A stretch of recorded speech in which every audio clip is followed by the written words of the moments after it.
My name is Anna. For years, I dreamed of working for an international company, traveling the world, and experiencing new cultures. But there was one big problem: my English. I understood some words, but speaking felt like climbing a mountain. Every time I saw a job opening that required English, my heart sank. I felt stuck, watching my dreams fade away, trapped by my own language barrier. In meetings, I stayed quiet.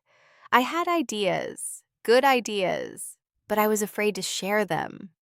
I worried about pronunciation. I worried about grammar. I worried about what people would think. That fear slowly became part of my identity. I started believing that international success was for other people, not for me. My confidence became smaller each time I chose silence over courage. One evening, after another missed opportunity, I felt tired of being afraid. I looked at myself in the mirror and asked a simple question. What if I stop waiting to feel ready? What if I start small? I did not need perfect English. I needed progress. That night, I made a decision. I would practice every day, even if it was only for 15 minutes. I found a simple method online. I started listening to short English stories every day and repeating the sentences out loud. At first, my voice was weak and uncertain. I made many mistakes.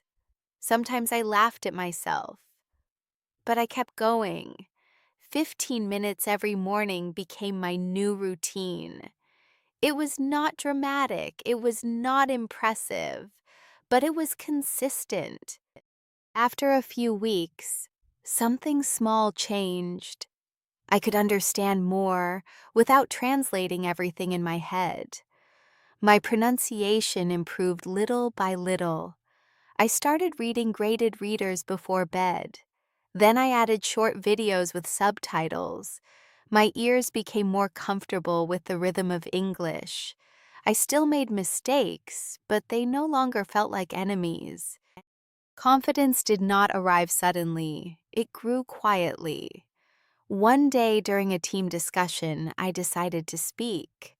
My sentence was simple, but clear. No one laughed. No one corrected me harshly.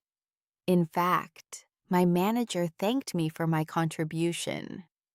That moment was small, but powerful. I realized that my fear was bigger in my imagination than in reality. Months later, I saw an advertisement for my dream job again. This time, I did not scroll past it. I prepared my resume in English. I practiced possible interview questions out loud. I reminded myself of every small improvement I had made. When the interview day arrived, I was nervous but ready. I spoke clearly and expressed my ideas with honesty. I got the job.